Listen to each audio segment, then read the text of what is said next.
Hello दोस्तों, स्वागत है आपका उस चैनल में जहां मिलता है आपको फिजिक्स से related complete theorem, proof, solve numerical and notes. तो आज हम लोग शुरू करने जा रहे हैं बीएससी फर्स्ट ईयर का, जो कि सेमेस्टर वाइज सिलेबस हो गया। तो बीएससी फर्स्ट सेमेस्टर का थियोरेटिकल पेपर जिसका नाम कर दिया गया है बदल के mathematical physics and Newtonian mechanics. तो इससे पहले सिलेबस के बारे में पूरी जानकारी हम लोग ले चुके हैं कि mathematical physics and Newtonian mechanics क्या है, तो आपको ये बता दिए हैं इसके पहले वाले वीडियो में कि मैथमेटिकल फिजिक्स और न्यूटोनियन मैकेनिक्स ये जो पेपर है इसे दो पार्ट्स में डिवाइड किया गया है। फर्स्ट पार्ट को कहा गया है basic mathematical physics. First part को कहा गया है part A basic mathematical physics. Basic mathematical physics, basic mathematical physics. और जो सेकेंड पार्ट है पार्ट बी जिसका नाम दिया गया है, इसमें रखा गया है फिजिक्स वाले पोर्शन को जिसे कहा गया है Newtonian mechanics and wave motion. इसका नाम हो गया न्यूटोनियन मैकेनिक्स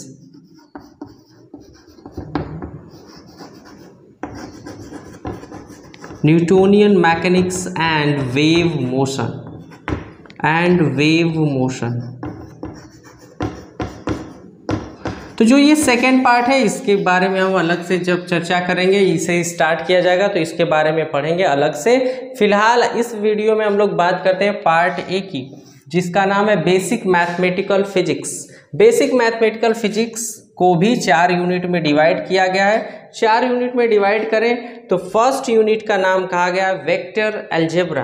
फर्स्ट यूनिट है वेक्टर अलजेब्रा।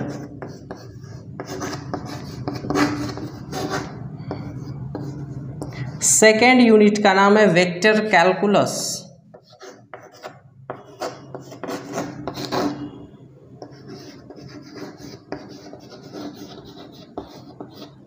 थर्ड यूनिट का नाम है कोऑर्डिनेट सिस्टम। Coordinate system. और फोर्थ यूनिट का नाम है introduction to tensors. Introduction to tensors.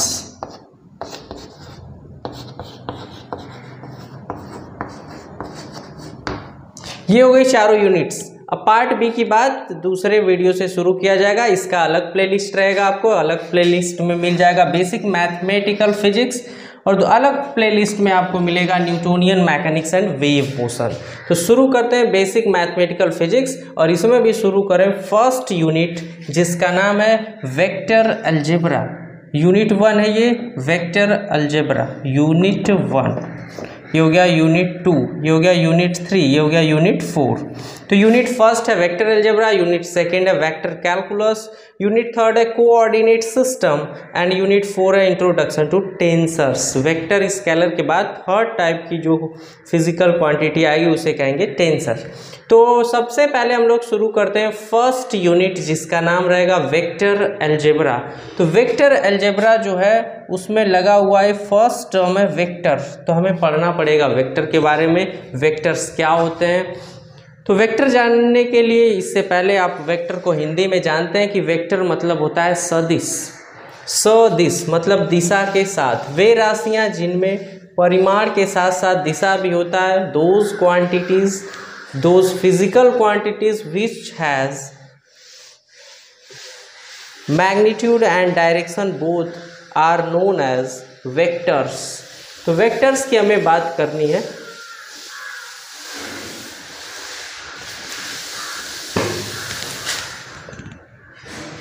Vectors,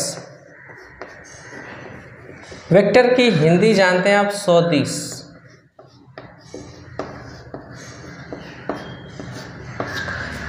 तो वे राशियां जिनमें परिमाण के साथ साथ दिशा भी होता है। स माने साथ, दिशा माने दिश माने दिशा, सदिश मतलब दिशा के साथ। तो वेक्टर्स वो क्वांटिटीज़ हैं, वो फिजिकल क्वांटिटीज़ हैं, वो भौतिक राशियां हैं जिसमें परिमाण भी रहेगा, मतलब मैग्नीट्यूड भी रहेगा,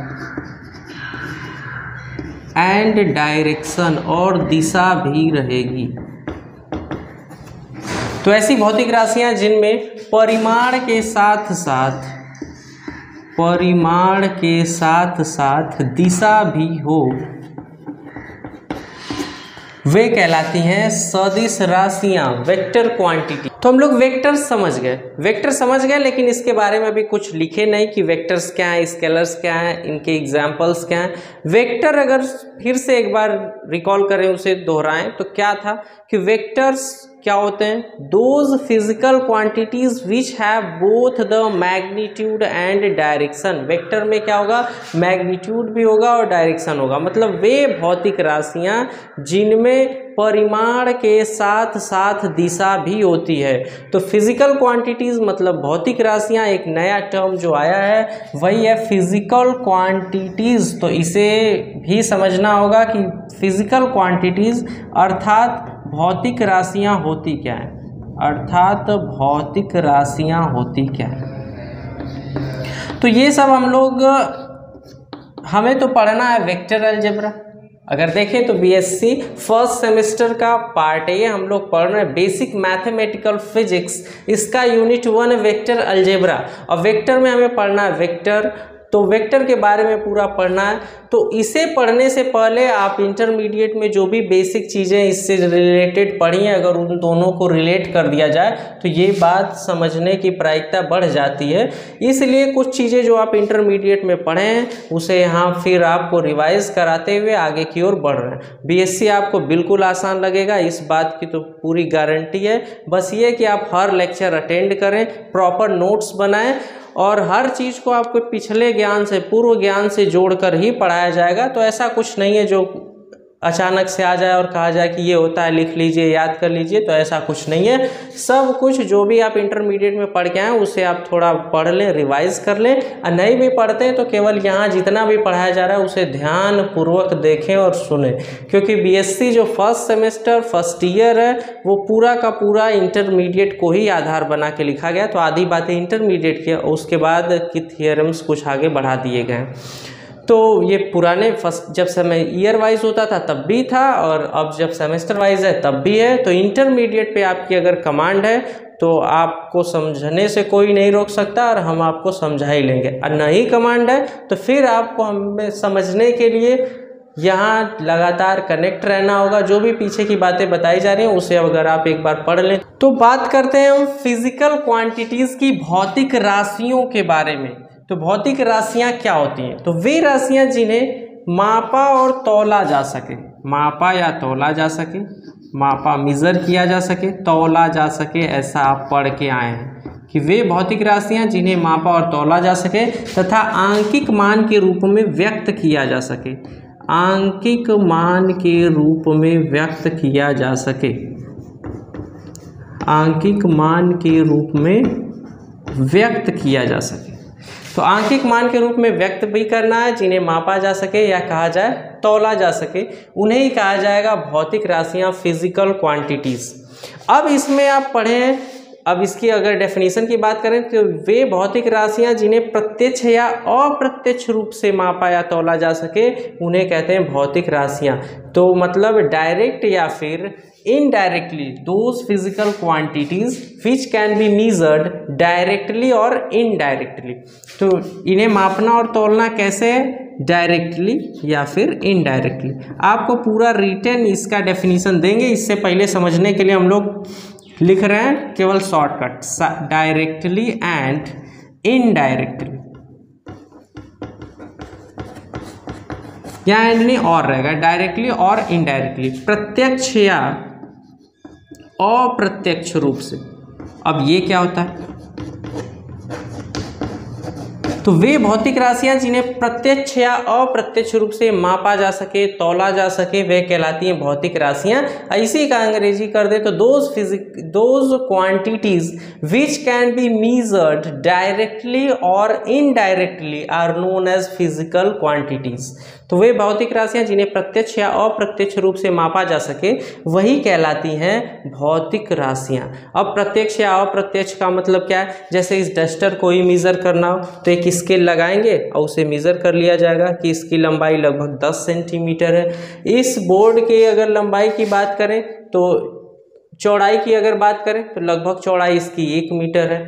अगर इसके लंबाई की बात करें तो फिर एक फीता इधर से लगाएंगे टेप और उधर लगा देंगे तो लगभग 1.5 मीटर या 1.25 मीटर 1.25 मीटर है। तो इन चीज़ों को डायरेक्ट कुछ न कुछ से कंपेयर करके मेज़र कर लिया जा रहा है, इसे कहेंगे प्रत्यक्ष या डायरेक्टली। दूसरा, अगर सूर्य का तापमान नापना, कौन जाएगा वहाँ थर्मामीटर लेकर? सूर्य का जो तापमान है उसे अगर मेज़र करना हो तो थर्मामीटर लेके कौन वहाँ जा पाएगा? इसे मेज़र करने का जो प्रोसेस होगा, जो तरीका होगा, वो होगा इनडायरेक्टली मेथड। दूसरी चीज़, अगर पृथ्वी से हमें, ये हो गया अर्थ, पृथ्वी से हमें इसका जो प्राकृतिक उपग्रह चंद्रमा है इसकी दूरी मेज़र करनी हो, दोनों के बीच का दूरी मेज़र करनी हो, तो अब एक लोग तो टेप लेके यहाँ पहुँचे और दूसरा एक व्यक्ति पृथ्वी पर खड़ा रहे, तब उस टेप में देख के बता सकते हैं कि इतना मीटर या इतना किलोमीटर। तो ये तो पॉसिबल शायद नहीं है।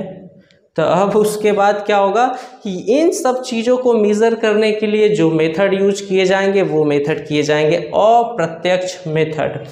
इनडायरेक्टली, अप्रत्यक्ष तरीके से इन्हें मेज़र किया जाएगा। पैरेलैक्स मेथड भी आप पढ़ें। ये बना लिया गया अर्थ। अब उसके बाद इधर कोई हमें मून है या फिर कोई दूसरा प्लैनेट है, मून या फिर कोई प्लैनेट है। अगर इसके लिए बात करें तो अब यहाँ ऐसे एंगल बनाया जाएगा, इधर की ओर बनाया जाएगा, फिर उसके बाद ये एंगल φ1, ये φ2, दोनों मिला के ये हो गया φ या फिर मिला के हो गया थीटा। तो एंगल जो फॉर्म हो रहा है वो हो रहा है थीटा। अब इसके लिए ये डिस्टेंस मान लिया गया, इसका जो डायमीटर है वो हो गया d, यहाँ से यहाँ तक का डिस्टेंस है s। तो angle is equal to arc upon radius, पूरा ये थीटा हो गया, तो theta is equal to arc d upon radius, इसका हो गया s। तो इस प्रकार से जो मेथड होता है वो किया जाता है पैरेलैक्स मेथड। लंबन विधि, इसे आप पढ़े होंगे, जैसे उस इंटरमीडिएट में था कि अगर एक कोई ऑब्जेक्ट किसी पोजीशन पे रखा हुआ है, अगर एक आंख बंद करके देखा जाए तो वो किसी दूसरे पोजीशन पे है, और फिर उसके बाद बिना कुछ भी चेंज किए, न तो खुद को चेंज करना है खुद की पोजीशन को, न तो उस ऑब्जेक्ट की पोजीशन को, अगर फिर दूसरी आंख बंद करके पहले राइट आई को बंद करके लेफ्ट आई से देखा गया और फिर उसके पोजीशन को ट्रैक किया गया कि वो कहाँ है, किसी दीवार के सारे एक रेफरेंस बना लिया गया कि वहाँ है, फिर उसके बाद अब इस आंख को राइट आई को ओपन करके लेफ्ट आई को बंद करके अगर देखा जाए तो उसका पोजीशन शिफ्ट हुआ दिखाई देगा। तो इन टाइप की चीज़ों के लिए वही लंबन विधि का प्रयोग किया गया पैरेलैक्स मेथड का। एक और मेथड जो है इनडायरेक्ट मेथड यूज़ किए हैं, ट्रायंगुलेशन मेथड। ट्रायंगुलेशन मेथड दूसरा था ट्रायंगुलेशन मेथड। जैसे किसी भी पेड़ का हाइट मेज़र करना हो, किसी भी पेड़ का अगर हाइट मेज़र करना हो इस प्रकार से, ऐसे ये पेड़ बना हुआ, अगर इसका अब हाइट बताना हो तो अब हाइट बताने के लिए क्या होगा, यहाँ से इसके बेस पर यहाँ से कुछ डिस्टेंस जाके, ये डिस्टेंस तो मेज़र हो ही जाएगा इसके बेस से, ये डिस्टेंस मेज़र हो गया, ये डिस्टेंस कितना है इसे मेज़र कर लिया गया, ये डिस्टेंस हो गया x। अब एक डिवाइस है सेक्सटेंट जिससे मेज़र किया जाता है एंगल, एंगल मेज़र करने के लिए यहाँ से एंगल मेज़र हो जाएगा थीटा। अब उसके बाद यहाँ अगर अप्लाई करें tan theta is equal to, तो tan theta is equal to हो जाएगा परपेंडिकुलर अपॉन बेस, और परपेंडिकुलर की वैल्यू यही है हाइट ऑफ ट्री। तो tan theta is equal to होता था h बाई बेस, बेस की वैल्यू यहाँ से यहाँ तक ये तो मेज़र हो जाएगा, ये ज़मीन पे डिस्टेंस है, ये मेज़र हो जाएगा, ये हो जाएगा x। तो ऐसे ही बहुत सारी चीज़ों को मेज़र करने के लिए जब वहाँ तक हम पहुँच नहीं पाते हैं तो इनडायरेक्ट और प्रत्यक्ष तरीकों का उपयोग करते हैं, उन्हें कहते हैं इनडायरेक्ट मेथड। और जब किसी चीज़ को डायरेक्टली मेज़र कर लिया जाए तो उसे कहेंगे डायरेक्ट मेथड। तो फिजिकल क्वांटिटीज़ कौन सी क्वांटिटीज़ हैं? फिजिकल क्वांटिटीज़ वो हैं जिन क्वांटिटीज़ को डायरेक्टली और इनडायरेक्टली मेज़र किया जा सके, उन्हें ही कहा जाएगा फिजिकल क्वांटिटीज़। तो डायरेक्ट मेज़रमेंट किस प्रकार हुआ, जैसे किसी भी पेन को मेज़र करना हो, किसी पेन का लेंथ मेज़र करना हो, बोर्ड का लेंथ मेज़र करना हो, बोर्ड का ब्रेड्थ मेज़र करना हो, किसी व्यक्ति की हाइट मेज़र करनी हो, किसी व्यक्ति का मास मेज़र करना हो, किसी भी लिक्विड के लिए कितना वो मात्रा में वो मेज़र करना हो, मास मेज़र करना हो, इन सब चीज़ों को जिन्हें डायरेक्टली मेज़र किया जा सकता है उनके लिए यूज़ किया जाएगा डायरेक्ट मेथड, जिन्हें कहेंगे प्रत्यक्ष। और दूसरा इनडायरेक्टली मेथड, जैसे चांद सितारों की दूरी हो, सूर्य का तापमान हो, बहुत दुर्गम स्थान पर पेड़ लगे हुए हैं उनकी हाइट, डिस्टेंस, इस प्रकार से चीज़ों को मेज़र करने के लिए हम इनडायरेक्ट मेथड का उपयोग करते हैं। तो फिजिकल क्वांटिटीज समझ गए। अब बात करते हैं इनके टाइप्स के बारे में। तो ये होती है दो टाइप की। Physical quantities are of two types. भौतिक राशियां दो प्रकार की होती हैं। पहला जो प्रकार है वो है fundamental quantities. Fundamental quantities, fundamental quantities, मूल राशियां। और दूसरा जो टाइप है वो है इन मूल राशियों की सहायता से जो प्राप्त की जाएंगी उन्हें कहेंगे व्युत्पन्न राशियां, डिराइव्ड क्वांटिटीज। Derived quantities.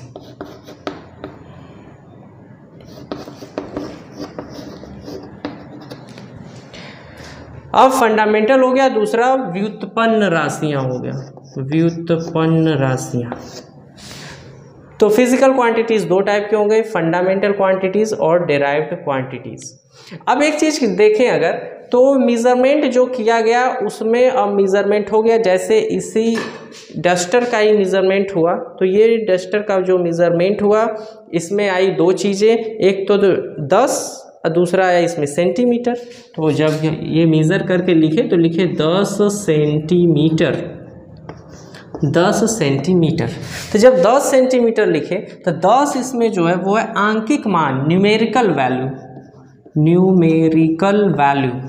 और सेंटीमीटर जो है उसका है यूनिट, मात्रक। ये हो गया न्यूमेरिकल वैल्यू मतलब आंकिक मान, और दूसरा हो गया इसमें जो लगा हुआ है मात्रक, ये हो गया यूनिट। अब उसके बाद तो इन सब के लिए अलग अलग यूनिट्स होंगे, फंडामेंटल यूनिट्स होंगे, डिराइव्ड यूनिट्स होंगे, जिनसे उन्हें प्रदर्शित किया जाएगा।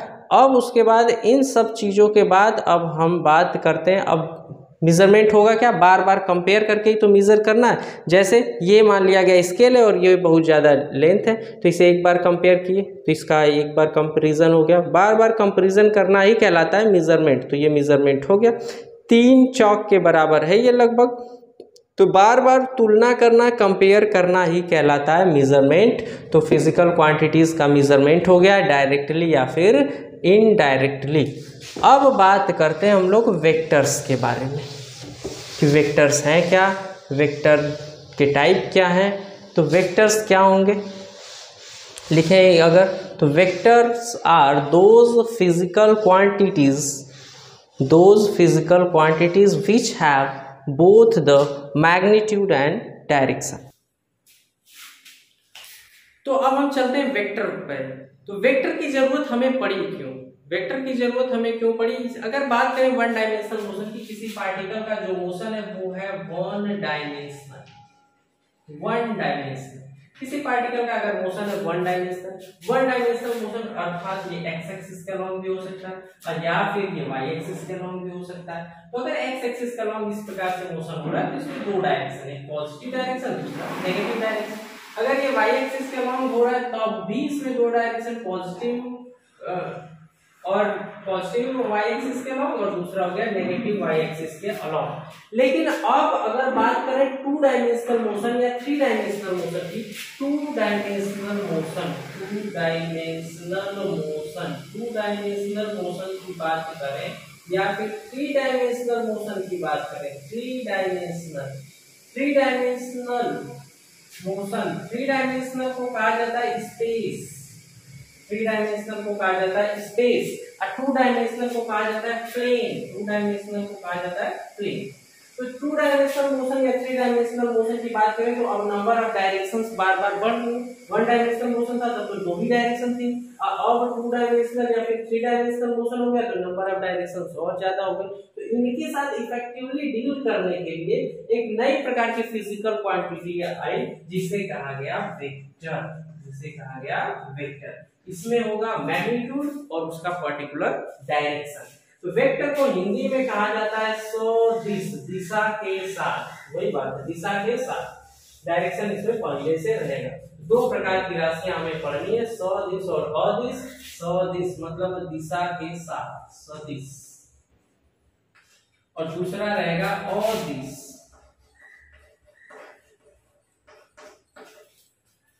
सदिश को कहा जाता है वेक्टर, सदिश को कहा जाता है वेक्टर। और अदिश को कहा जाता है स्केलर,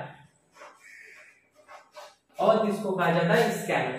सदिश में दिशा रहेगी मतलब मैग्नीट्यूड भी रहेगा, मैग्नीट्यूड भी रहेगा और प्लस इसमें डायरेक्शन भी रहेगा, डायरेक्शन भी रहेगा मतलब परिमाण के साथ साथ दिशा रहेगी। ऐसी राशि को कहा जाएगा सदिश। और दूसरा अदिश, अदिश में केवल रहेगा मैग्नीट्यूड, केवल रहेगा मैग्नीट्यूड, दिशा का इसमें कोई मतलब नहीं। तो अगर वे राशियां जिनमें परिमाण के साथ साथ दिशा भी रहेगी उन्हें कहेंगे सदिश राशियां, और वे राशियां जिनमें केवल परिमाण रहेगा उन्हें कहेंगे अदिश राशियां। तो सदिश राशियों की बात करें, अगर सदिश राशियों की अगर बात करें तो सदिश राशियों में क्या क्या आ जाएगा? सदिश राशियों में आ जाएगा जैसे विस्थापन मतलब डिस्प्लेसमेंट। तो देखें अगर सदिश राशि में परिमाण के साथ रहेगा दिशा भी, जैसे हो गया भार, वेट, ये हमेशा नीचे की ओर, centre toward the centre of earth, earth के सेंटर की तरफ ही भार काम करेगा, तो वो हो गया सदिश राशि। अब अगर बात किया जाए द्रव्यमान हो जाएगा अदिश राशि। फिर अगर बात करें सदिश राशि की, तो सदिश राशि में जैसे विस्थापन एक पर्टिकुलर डायरेक्शन में ही विस्थापन होगा। अदिश राशि की बात करें तो हो जाएगा दूरी, चाहे जितना दूर से घूम के आए वो पूरा हो जाएगा दूरी, उसमें दिशा का कोई मायने नहीं है। तो ये दूरी हो गया अदिश राशि। अब विस्थापन हो गया, डिस्प्लेसमेंट हो गया सदिश राशि। फिर अगर बात करें वेग, तो वेग हो गया अदिश राशि, वेग हो गया सदिश राशि, और चाल हो गया अदिश राशि। चाल हो जाएगा अदिश राशि, अब वेग हो जाएगा सदिश राशि। वेग मतलब जिसमें 20 मीटर प्रति सेकेंड भी रहेगा और किस डायरेक्शन में वो मूव कर रहा है वो भी रहेगा। तो वेग हो गया सदिश और चाल हो गया अदिश। अब इसे हमें लिखना क्या है वो अगर समझें तो सबसे पहले हेडिंग लिखते हैं वेक्टर्स। वेक्टर्स क्या होंगे? Those physical quantities which have both the magnitude and direction and obey the law of vector addition are called vectors. मतलब वे फिजिकल क्वांटिटीज या वे भौतिक राशियां जो मैग्नीट्यूड और डायरेक्शन दोनों रखती हैं और वेक्टर एडिशन लॉ का पालन करती हैं, वही कहलाती हैं वेक्टर्स। इसके अगर एग्जाम्पल की बात करें तो विस्थापन अर्थात डिस्प्लेसमेंट, वेलोसिटी,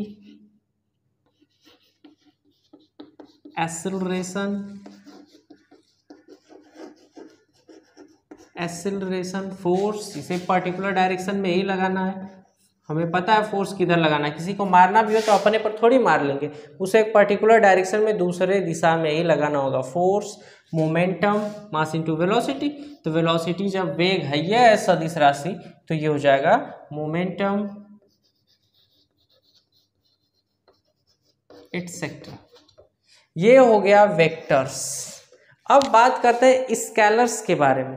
अगर स्केलर्स के बारे में हमें लिखना होगा तो स्केलर्स क्या होंगे? स्केलर्स होंगे those physical quantities which have only magnitude. इसे भी लिख दें अगर तो लिखें स्केलर्स।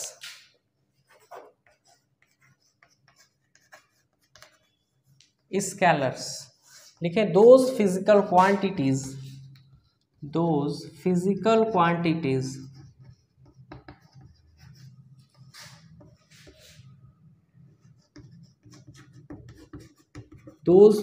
quantities which have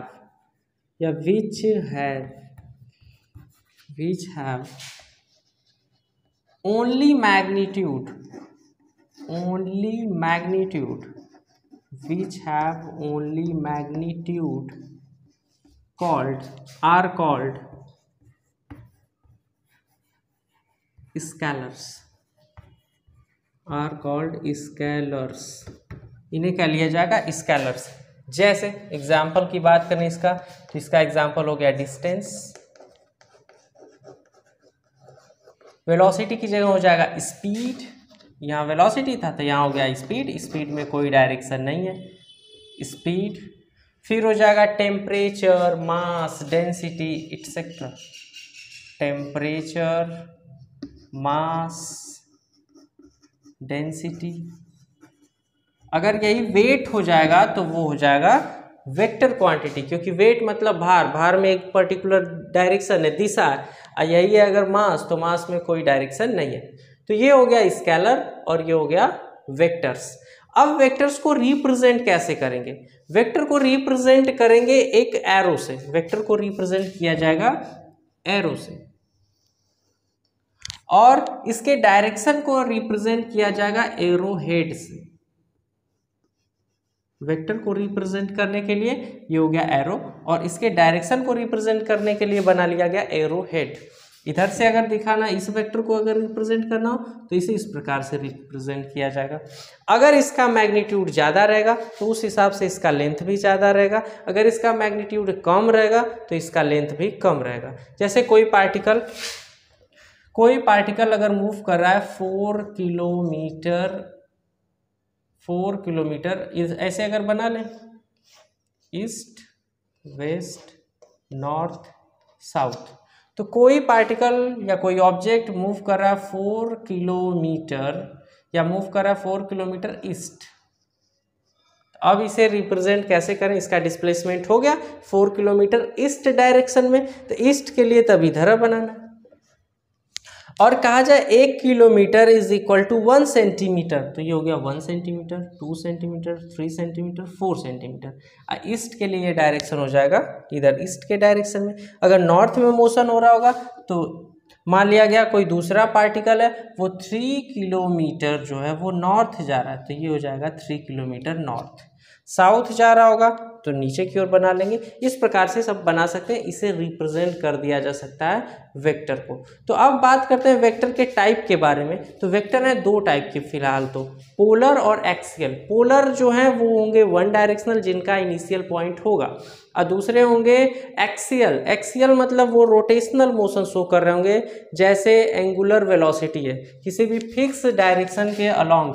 जैसे डिस्प्लेसमेंट की अगर बात करें तो इसका एक इनिशियल पॉइंट है और यहाँ ये फिनिशिंग पॉइंट है, तो ये हो गया पोलर। और ये हो गया एक्सियल, इसका स्टार्टिंग पॉइंट फिक्स ही नहीं है, डायरेक्ट रोटेशनल मोशन में ही है, तो इसे कहेंगे एक्सियल। तो पोलर और एक्सियल 2 टाइप के हो गए हमारे पास वेक्टर्स। बाकी तो हमें 200 टाइप के वेक्टर्स पढ़ने हैं कि इक्वल वेक्टर्स क्या होते हैं, अपोजिट वेक्टर्स क्या होते हैं। तो 2 टाइप के वेक्टर्स हो गए पोलर वेक्टर्स, जिनका स्टार्टिंग पॉइंट रहेगा which have a starting point और point of application are called polar vector. जैसे फोर्स हो गया, डिस्प्लेसमेंट हो गया, डिस्प्लेसमेंट ए से बी तक हो गया, इसे कहेंगे पोलर वेक्टर। या फिर फोर्स लगाया जा रहा है किसी ऑब्जेक्ट पे, तो इसे भी कहेंगे, फोर्स को भी पोलर वेक्टर। दूसरा एक्सियल वेक्टर है विच रिप्रेजेंट्स रोटेशनल इफेक्ट। ये रोटेशनल इफेक्ट शो कर रहा है, ये एक्सियल वेक्टर हो गया, रोटेशनल इफेक्ट शो कर रहा है, और ये है इसका एक्सिस ऑफ रोटेशन, इसे कहा गया एक्सियल वेक्टर्स। तो दो टाइप के वेक्टर्स हो गए। इसके बाद अब हमें पढ़ना है वेक्टर से रिलेटेड डेफिनेशंस। उसे भी कभी कभी लिखा जाता है कि टाइप्स ऑफ वेक्टर्स। जैसे हमें पढ़ना है इक्वल वेक्टर्स क्या होते हैं, नेगेटिव वेक्टर्स क्या होते हैं, नल वेक्टर क्या होगा, यूनिट वेक्टर क्या होगा, मॉडुलस ऑफ वेक्टर क्या होगा, कोप्लेनर वेक्टर्स क्या होंगे, को इनिशियल वेक्टर्स क्या होंगे, और ऑर्थोगोनल वेक्टर्स। तो इन सब के बारे में मिलेंगे दोस्तों अगले वीडियो में। Thanks for watching.